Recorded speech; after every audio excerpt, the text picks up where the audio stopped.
Hi guys, so I just wanted to give you a quick video of how I go about making my menu for cooking parties or tasting demos. So you always want to keep it simple. That's always the key because you don't want it to look overwhelming.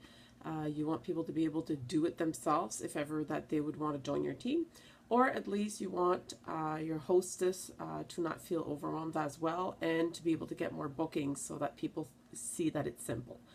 So I always go and go about like a real course meal. So if you go to your first thing would be something to drink. So you always want to have either teas, or I always do a quick and easy summer berry punch, which is made with 2 liters of ginger ale. Some people use Sprite, and you add a frozen can of 5 Alive of the concentrated juice, and then a couple of tablespoons of the summer berry dip mix. So you just put that together and that makes your punch for the evening. As well, then you would go to an entree. So you would have something to serve as an entree. One of the major things people enjoy is our extraordinary cheese dip. So that is probably one of the more popular ones. This is all things that you talk ahead with your hostess, see what they would like. I've had some ask for the nacho cheese, the hot dip.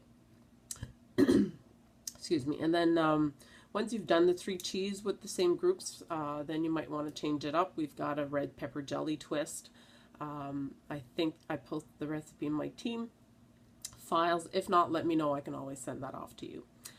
So that's some of the hot entrees that you can have prepared.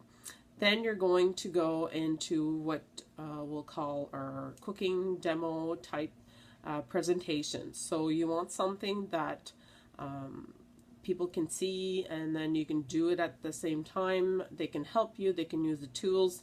That is where you're going to sell more cookware. So if you're having a hard time selling your cookware, this is the best way to do it. So you can do easy chicken fajitas in your steamer. You have them cut up. You know, always cut up your chicken beforehand. You don't want them handling raw meat, but they can cook up. They can cut up the peppers, throw them into the steamer. You can have them cut up some lettuce and make a salad with it. So you make your salad dressing there. You throw in your seasoning with your chicken in your steamer, and then you cook your fajitas, and then you serve that as your main course. So they're using your knife. You can have the dip and spreader to be, mixing up the ingredients. And then you're using your steamer, so that's another good seller at the party. So that would be your main course type meal. We have the different boxes that you can, the Asian stir fry. The Asian kit is very easy. You can do the hamburger with the Asian seasoning, do the coleslaw that you add to it. That's a quick and easy recipe. It's very good. There's the pizza you can make as well, so that's another option. So Epicure has a bunch of videos on the kits and different options of cooking demos, so feel free to view through those. And then after your main course, you always have the regular tasting items. So you'll have, usually I always do 2 different dips for vegetables. And again, you can ask which are the ones you would like. If they don't have any preference, then obviously I always stick to our more popular ones, the cheese, chive, and bacon, the ranch dip. You can do the urban garlic, 3 onions, French onions. So stick to the more principal ones, unless it's, they've already been to parties. And so I always write down all my party items, who the party was for, and I always keep it in my file so that if they rebook, then I always try to make something different. So I always go back to my party list and see what I had made, and then try to do some different dips to give them more alternatives. So 2 veggie dips, and then we get to our dessert. So your dessert, you'll choose something for your dessert. If you want to do one of our cheesecakes, I even suggest to make them in the perfect petite pan, because then you're showcasing our petite pan. It makes nice bite-sized servings. You can buy the graham crackers.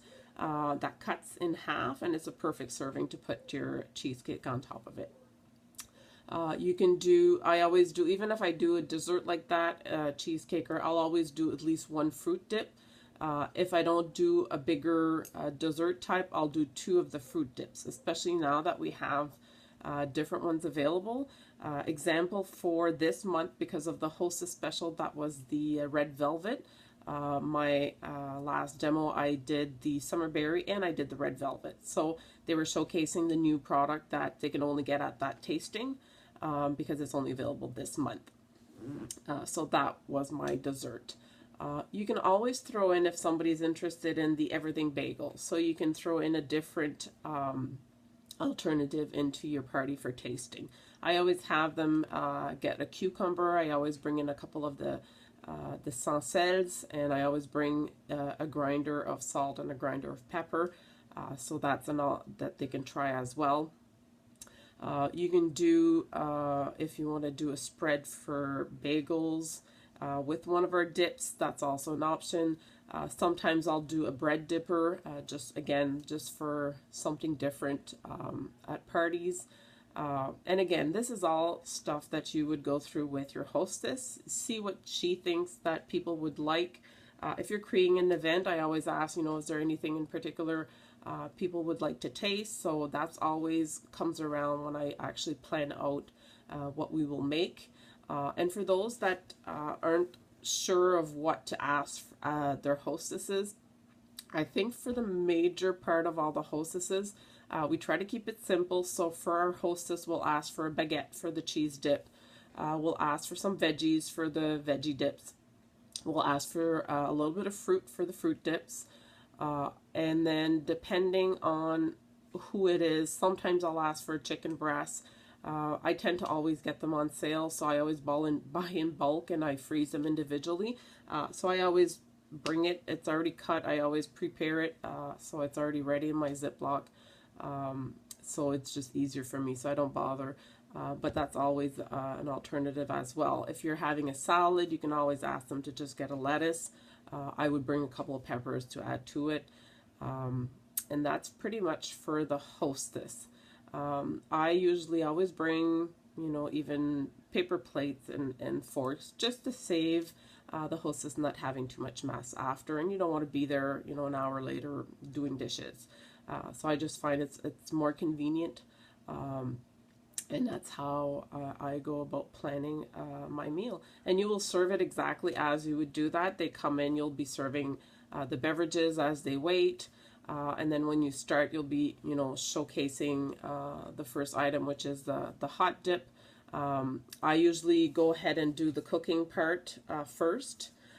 And then once we've done the cooking part and they've had that, then I will go to the cheese dip and then the other dips and then the fruit dips at the end. Usually it's all showcased on the table, so they just go around and grab what they want and what to taste. But that's the principle around it. So hopefully this is helpful. Again, keep it simple. Don't bring too many things. Even for my spices, I'll bring, if people ask for certain ones, I will bring them. Don't bring the actual spices of what you've made. I tend to bring different ones so they can smell the different ones, because they'll be tasting that one. Obviously, unless you need it for your cooking demo, don't forget those spices. As well, I bring one of each sizes of our jars. So I'll bring one of the bases, one of the smaller spices. Usually I'll bring maybe a couple of the smaller spices. I'll bring one of the dips. I'll bring one of the secret sauces. Again, the grinder. So any different size, like the popcorn seasoning.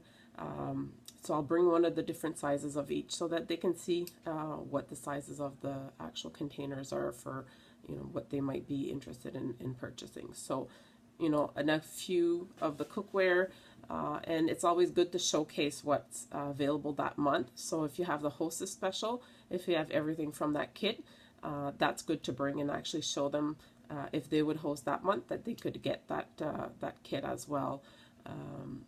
And again, always bring a few of the cookware, because if they don't see it and try them, or handle it, they're most likely not going to purchase it. So I always bring a couple of items from that.